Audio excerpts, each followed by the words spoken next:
correu um homem ao seu encontro, ajoelhando-se, perguntou-lhe: Bom mestre, que farei para herdar a vida eterna?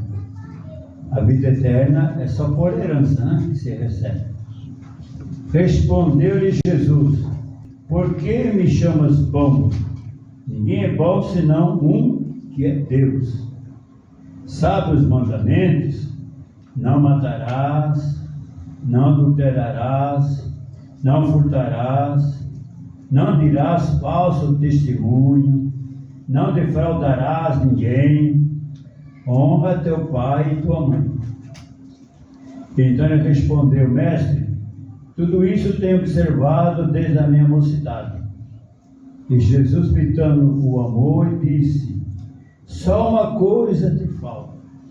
Vai, vende tudo que tens, dá aos pobres, e terás um tesouro no céu. E então vem e segue. Ele, porém, contrariado com esta palavra, retirou-se triste, porque era dono de muitas propriedades. Verso 23. Então Jesus, olhando ao redor, disse aos seus discípulos: Quão dificilmente entrarão no reino de Deus os que têm riqueza. Os discípulos estranharam estas palavras, mas Jesus insistiu em dizer-lhes: Filhos, quão difícil é para os que confiam nas riquezas entrar no reino de Deus. Agora Jesus esclareceu, né? Não é ter riqueza, é confiar nas riquezas. É mais fácil passar um camelo pelo fundo de uma agulha do que entrar um rico no reino de Deus. Eles ficaram sobremodo maravilhados, dizendo entre si: Então, quem pode ser salvo? Jesus, porém, fitando neles o olhar, disse: Para os homens é impossível, contudo não para Deus, que para Deus tudo é possível. Então Pedro começou a dizer-lhe: Eis que nós tudo deixamos e te seguimos. Tornou Jesus: Em verdade, vos digo que ninguém há que tenha deixado casas, ou irmãos, ou irmãs, ou mãe, ou pai, ou filhos, ou campos, por amor de mim, por amor do Evangelho, que não receba já no presente o cêntuplo, quer dizer, 100 vezes mais, de casas, irmãos, irmãs e mães, filhos e campos, e com perseverança, e no porvir a vida eterna. Porém, muitos serão últimos e os últimos primeiros. Amém. Deus abençoe. É uma reflexão, uma meditação, né? É interessante, viu? Esse moço rico procurou Jesus com a pergunta que ele queria ser salvo. Ele tinha riqueza, ele tinha os bens, e ele se guardava do pecado. Ele cumpriu os mandamentos, não? Só que Jesus olhou para ele e viu que ele tinha um empecilho, a riqueza. Ele tinha muitas propriedades. E Jesus falou: Bom, se você quer se salvar, vende as suas propriedades e me segue, e terá um tesouro no céu. Aí, isso o contrariou, e ele se afastou triste da presença de Deus. Até o dinheiro, viu? Todo assunto que entra dinheiro é sinônimo de problema.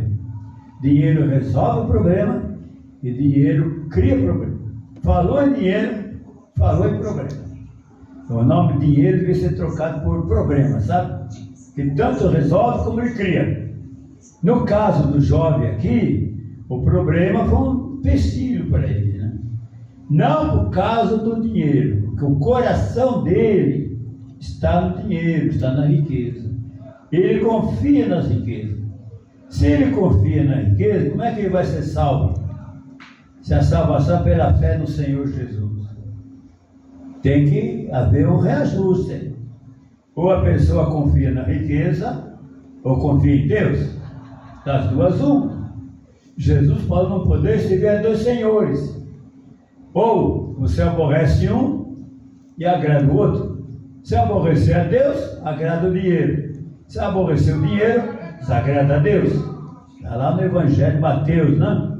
Não podeis servir a dois senhores. Então, o que Deus exige, irmão, é a nossa fé nele, colocar Deus em primeiro lugar. Deus não importa se nós sermos ricos, não, pelo contrário, quer que todos sejam ricos e abençoados. O que Pedro falou? Quando Jesus fala que os ricos não vão entrar no reino de Deus, foi esclarecer os que confiam na riqueza, né? Não é bem os ricos, mas os que confiam na riqueza, que são escravos dela, né?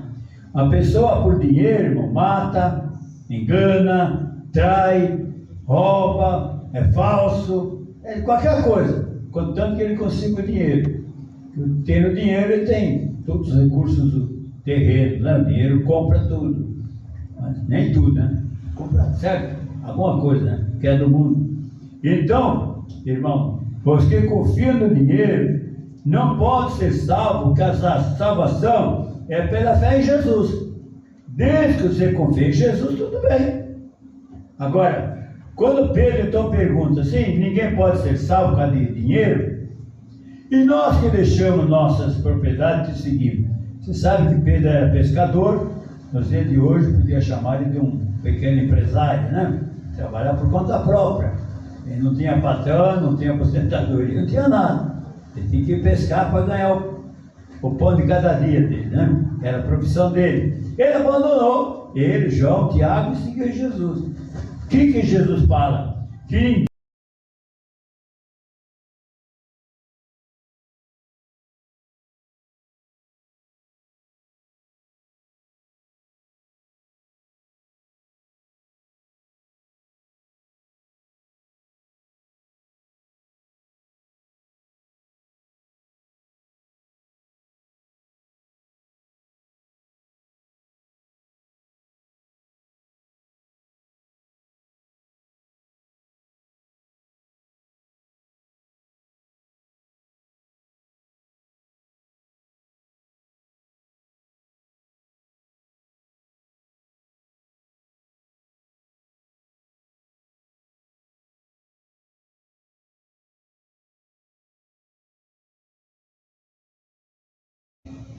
a última Páscoa que Jesus celebrou, ele transformou a Páscoa da velha aliança na ceia, ou a Santa Ceia, com a nova aliança.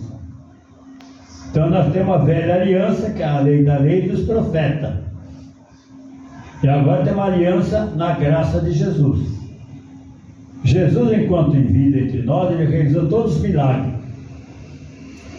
Ele não precisava morrer na cruz para fazer milagre. Milagre ele fez com o ministério do profético, sobrenatural. Agora, para salvação é diferente. Para salvar, nós vamos ler o Evangelho de João, capítulo 1, para entender o que Deus quer de nós. João 1, vou começar a leitura no verso 10. O Verbo estava no mundo, o mundo foi feito por intermédio dele, mas o mundo não o conheceu. Veio para o que era seu, e os seus não o receberam. Mas a todos quantos receberam, deles o poder de serem feitos filhos de Deus, a saber, aos que creem no seu nome. Então, Jesus veio, os que o receberam. João escreveu esse evangelho após quase 100 anos da morte de Cristo. Então, os que receberam Jesus se tornaram filhos. O que Deus quer que nós sejamos? Filhos. Adão e Eva foi criado, né? Deus criou o Adão do pó da terra e soprou nele fôlego de vida, e ele foi feito alma vivente, criadas à imagem de Deus. Agora Deus mandou Jesus com essa missão de tornar-nos filhos de Deus. Nós vamos então falar um pouquinho sobre esse assunto. Para nós herdar o reino de Deus, nós temos que tornar filhos, porque a herança é os pais que deixam para os filhos. Então nós podemos herdar o reino de Deus. O reino de Deus é de Deus. E nós podemos herdar com a morte de Cristo, né? Representando Deus entre nós. Nós somos herdeiros agora. Herdeiros com Cristo e herdeiros de Deus. Mas tem que se tornar filhos. Não sei se todos aqui querem ser filhos de Deus. Todo mundo se fala filho. Mas a palavra diz aqui que para nós nos tornar filhos, nós temos que ter o poder. Mas a todos quando receberam, deles o poder de serem filhos de Deus. Que poder é esse que Deus tem que nos dar para ser filho, irmão? Qual é o poder que Deus tem que nos dar? Uma das explicações, né, está em Romanos. Deixa eu ver se eu lembro de memória aqui. É Romanos, eu vou citar. Deve ser o capítulo 12, o verso 21. Não te deixes vencer do mal, mas vence o mal com o bem. Então Deus quer que nós nos tornemos filhos. Para se tornar filho, você tem que ter poder. O poder de não se deixar vencer pelo mal, mas vencer o mal fazendo bem. É um culto de ceia. Em culto de ceia, a mensagem é da salvação. Para você ser salvo, você tem que ter poder. Poder de se tornar filho. De não se deixar vencer pelo mal. Se for vencido pelo mal, fracassou. E olha que o mal, o mundo, tem dominado muita gente. Muita gente ouve o Evangelho. Você sabe que Jesus mandou pregar o Evangelho a toda pessoa. Evangelho quer dizer notícia. A notícia de que Deus enviou Jesus ao mundo para morrer na cruz, pagar nossas maldades, apagar nossas maldades e nos tornar filhos.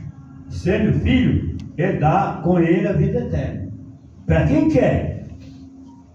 Também, no Evangelho de Marcos, Jesus mandou pregar o Evangelho e curar os enfermos, expulsar demônios e tudo mais.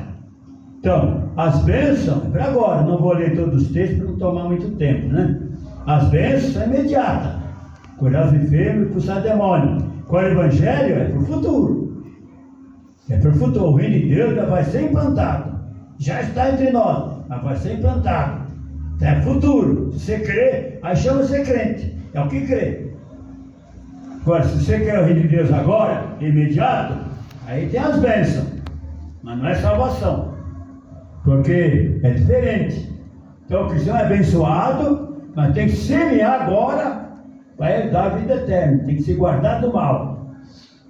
Eu vou ler um versículo de Mateus capítulo 5, verso 43. Vamos voltar aqui, Mateus 5, verso 43, né? Estamos chegando. 5, 43. Ouviste que foi dito: amarás o teu próximo e odiarás o teu inimigo. Eu, porém, vos digo: amai os vossos inimigos, orai pelo que vos persegue, para que vos torneis filhos do vosso Pai Celeste, que Ele faz nascer o seu sol sobre maus e bons, e vir chuva sobre justo e injusto. Porque se amardes os que vos amam, que recompensa tendes? Não faz os publicanos também o mesmo? Se saudardes somente os vossos irmãos, que fazeis demais? Não faz os gentios também o mesmo? Portanto, sede vós perfeitos, como perfeito é o vosso Pai Celeste. Deus quer que nós sejamos filhos e filhos perfeitos, que não se deixe vencer pelo mal. Santo e eterno Deus, continua falando conosco na Tua palavra, para nós poder aprender, incline nosso coração para ouvi-la e aprender a praticá-la para a Tua glória. Deus abençoe. Fique em paz. Senhor, relembrando aquele dia, doía Tuas mãos, Doía tua cabeça coroada de espinho. Doía tuas costas retalhadas de tanta açoite. Mas o amor que tu tens por nós é maior do que tudo. Senhor, ensina-nos a amarmos a Ti, acima das lutas, das dificuldades. Que o nosso amor por Ti será mais forte do que tudo. E agora abençoa a ceia, Senhor. O pão que é teu corpo e o cálice que é teu sangue. Que nós abençoamos em nome do Pai, em nome do Filho e do Espírito Santo de Deus. Aleluia. Cristo Jesus abençoou para a glória do seu nome. Obrigado. Diga comigo, glória a Deus. Glória a Deus.